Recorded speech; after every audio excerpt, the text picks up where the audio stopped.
Just before the mighty Mississippi River flows into the sea, it loses itself for a while in the swamps of Louisiana. Here, the sleepy-eyed gator lurks among the cypress knobs, and the screech owl watches from the moss-draped branch, and hoodoo hangs in the warm, still air like distant music. This mysterious watery world is the country of the Cajuns.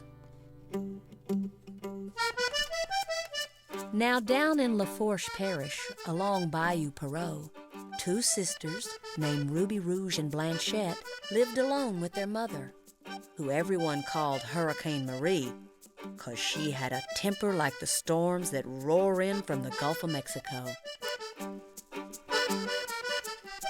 Ruby Rouge, the older sister, was her mother's favorite. Marie pegged all her hopes for a comfortable old age on Ruby Rouge. "You gonna marry a rich Creole gentleman someday?" Mama said every night, combing out Ruby Rouge's lustrous black hair. "And we gonna be sittin' pretty in New Orleans, wait and see." She didn't allow Ruby Rouge to do any work around the place, so all the chores of keeping house were left to Blanchette. They called Blanchette Shortleg because somebody dropped her as a baby, and she limped ever after. And even though she had a pretty face, it made her mama crazy just to look at her. "No man'll ever marry you," Marie must have said 1,000 times. "You crippled up duck-walking gal, you'll be lucky if we let you cook for us when me and Ruby Rouge move up to New Orleans." Well, one afternoon they sent Blanchette down to the well. No sooner had she hauled up the bucket than a crook-back old woman hobbled down the path. "Mercy," the old woman said, "a fresh water well at last.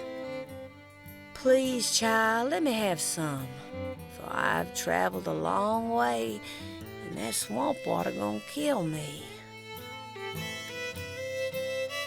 Blanchette held the dipper steady while the old woman drank. "Bless you, child," she gasped. "I can tell you got the light of goodness in you. Run along now. I'll be all right." Of course, when Blanchette got home, both Marie and Ruby Rouge were steaming.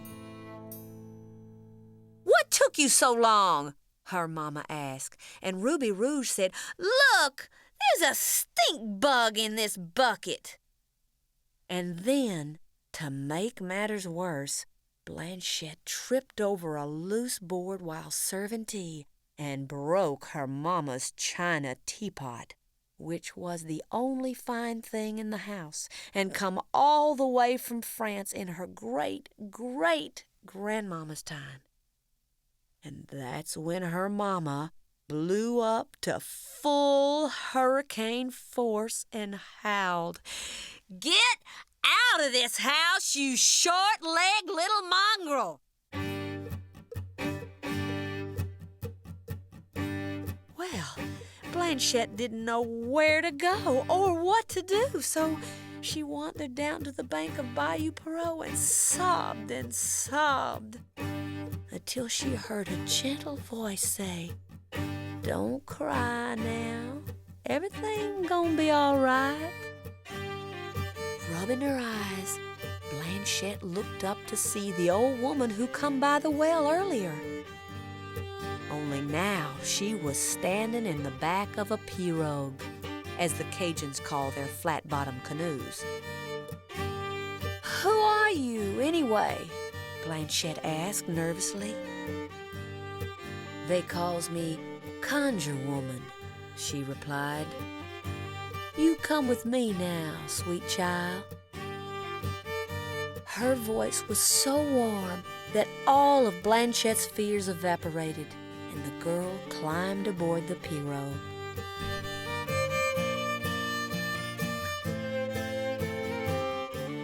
As twilight gathered over the swamp and the yellow eyes of alligators burned through the evening mist, Conjure Woman poled the little boat down a narrow, crooked bayou that Blanchette never knew about before.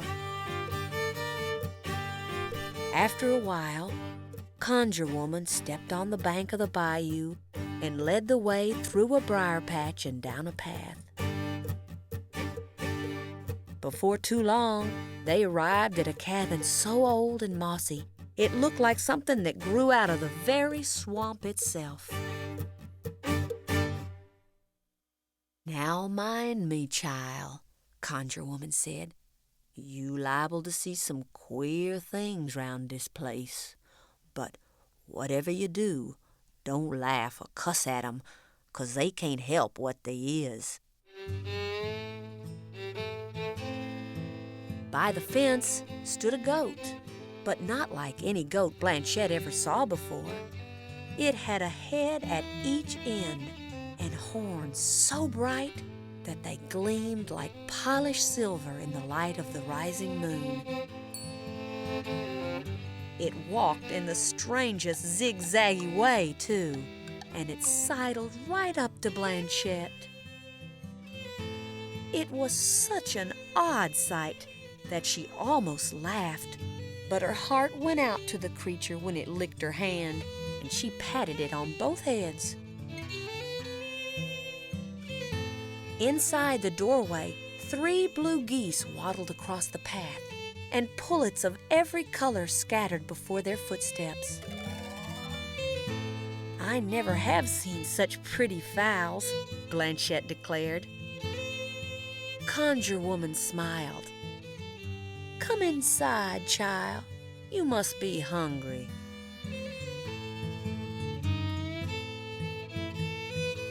Inside, the little cabin was as snug as a woodpecker's nest. Embers glowed on the hearth to drive off the November chill. An iron pot hung suspended over the coals. "Do you know how to make conjure gumbo, child?" the old woman asked. Blanchette shook her head. "Just the regular kind." "Watch this here," Conjure Woman chuckled. She poured a bucket of plain water in the iron kettle, then told Blanchette to toss in an old hucklebone, a fragment of crawfish shell, and a dried rooster's comb. At once, the kettle boiled to life. Savory steam wafted off it. Grinning, Conjure Woman ladled out 2 deep bowls of the richest gumbo the girl ever saw. Shrimps and crawfish and spicy sausages and hunks of ham all swimming together in a dark, steaming broth. "Tomorrow morning, child, you go to the hen house," the old woman said. "Check the roost for eggs. Some dem eggs say, 'Take me, take me.' Other eggs, dem say, 'Lemme be.' You take only the eggs what asked to be took. Got that?" "Yes, ma'am," Blanchette said. "All right, take 'em home in my pirogue. Once you get there, toss them eggs over your shoulder. Mind what I say to the last letter."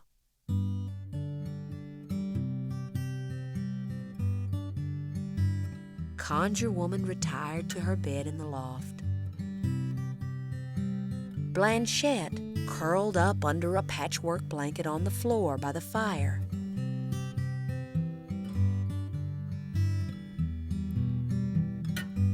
Next thing, it was morning, and hearing the roosters cock-a-doodle-doo, she hurried out to the hen house.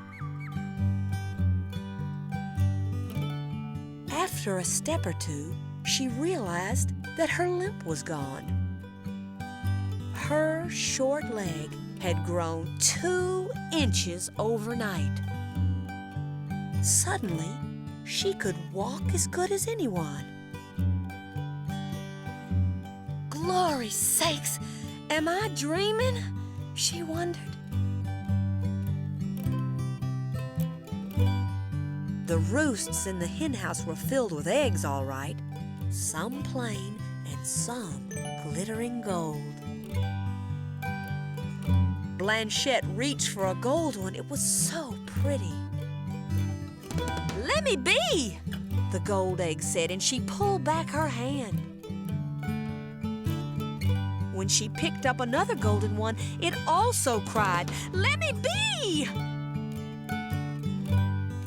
Meanwhile, all the plain eggs piped up saying, "Take me, take me!" So Blanchette put only the plain ones in her basket. Then she went home in the pirogue, just like Conjure Woman told her.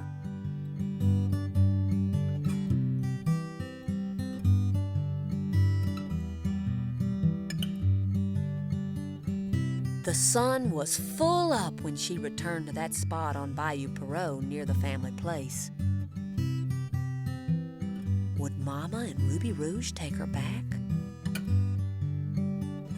Well, at least she'd come by a dozen fine fresh eggs and she could cook breakfast for them. But then she remembered Conjure Woman's instructions to toss the eggs over her shoulder. Oh well, she thought, here goes. The first one landed, splat! But where the yolk ought to be lay a pile of gold coins, and where the white should have been, silver dollars. The second egg broke open, and a gorgeous tress of silk finery spilled out. The third one contained a diamond brooch. The fourth one, a gold ring.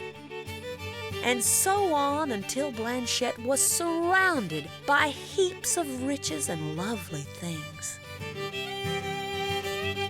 And when she tossed the last egg, an elegant carriage hatched in a cloud of perfume-scented smoke, and it was pulled by a matched pair of coal-black geldings wearing ostrich plumes on their bridles.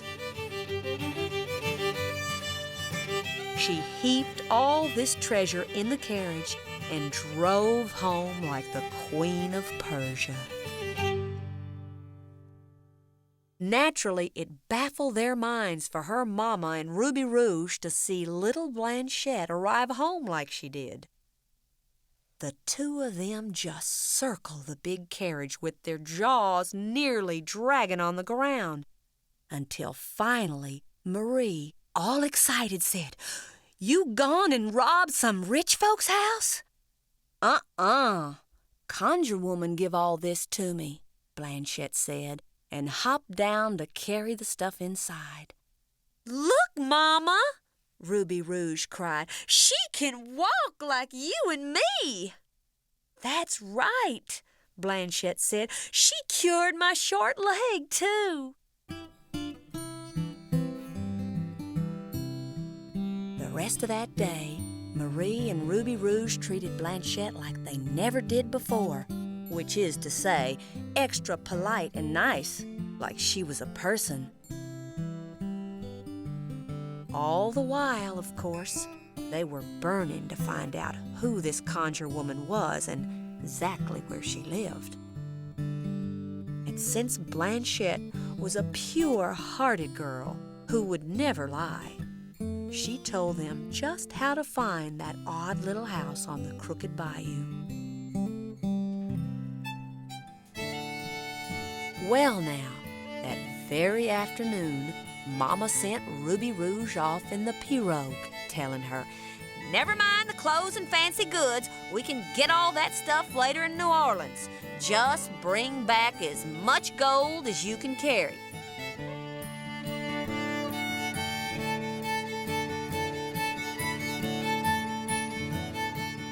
Ruby Rouge found the moss-covered cabin all right, long about sundown, and Conjure Woman stood right there in the yard, leaning on her hoe beside the melon patch.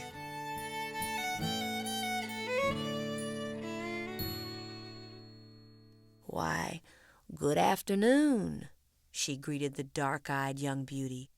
"How nice to have some company. Come with me, child. Now you liable to see some queer things round this place, but whatever you do, don't laugh or cuss at 'em, 'cause they can't help what they is." Meantime, the two-headed goat had sidled over and tried to lick Ruby Rouge on the hand.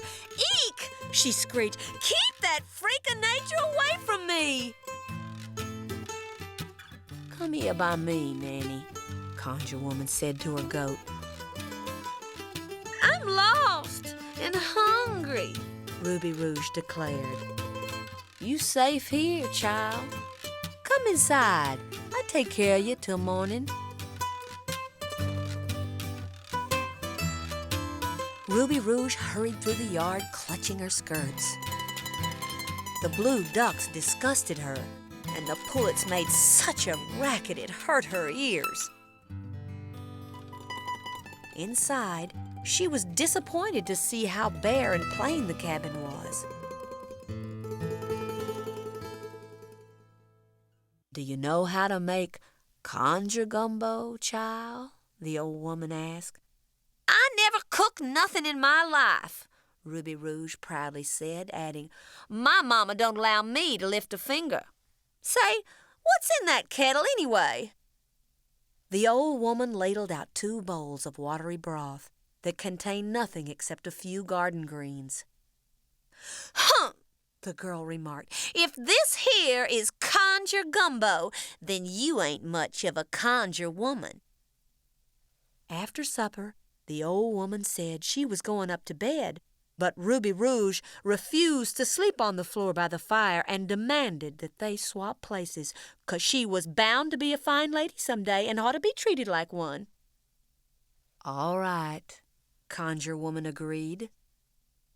Finally, she told Ruby Rouge about the talking eggs and to take some home in the morning and toss 'em over her shoulder when she got there. "But whatever you do," Conjure Woman warned her, "only take the eggs that ask to be took, and don't mess with the ones that say lemme be. Mind what I say to the last letter, child."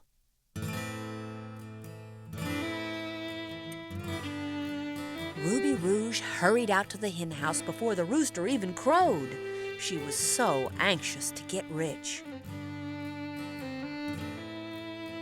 And when she beheld the golden eggs waiting there, she knew at last that she found the right place after all.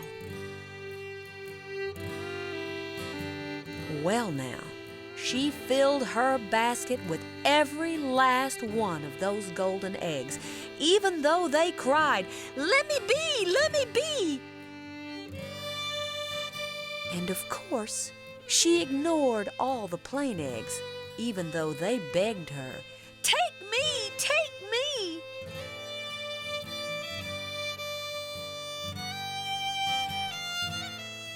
Ruby Rouge pulled the pirogue back home so fast that only half the sun had riz over Bayou Perot when she got there. She had no intention of tossing any eggs over her shoulder neither, 'cause she aimed to trade them in New Orleans for a fortune in cash money. But no sooner had she set foot on land when the basket of golden eggs started to rumble and quake. Ruby Rouge quickened her step. The topmost egg in her basket cracked open and a furry brown leg poked out. "Yeek!" she cried and flung it away. As it hit the ground, 100 spiders crawled out of it. Then the nextmost egg cracked, and a scaly green head popped out. "Ook!" she hollered, and as it smashed on the ground, 100 snakes slithered out. The rest of the eggs were now jouncing around so violently that she was afraid they might explode, with no telling what might hatch out of them. So she flung the whole darn basket away and ran. Sure enough, the eggs all broke, and out of them erupted 100 swamp rats, and 100 centipedes, and 100 snapping turtles, and worst of all, 100 of the biggest, fastest, hungriest alligators ever seen on the bayou. The gators chased Ruby Rouge clean into the house and chased her and her mama out the back door. And to this day, nobody is sure where they stopped running. As for Blanchette, well, she was out in the yam patch hoeing weeds when things busted loose, and that whole procession of scary critters passed her right up. She stayed on at the old home place by herself, wondering if her mama and sister might return, but they never did.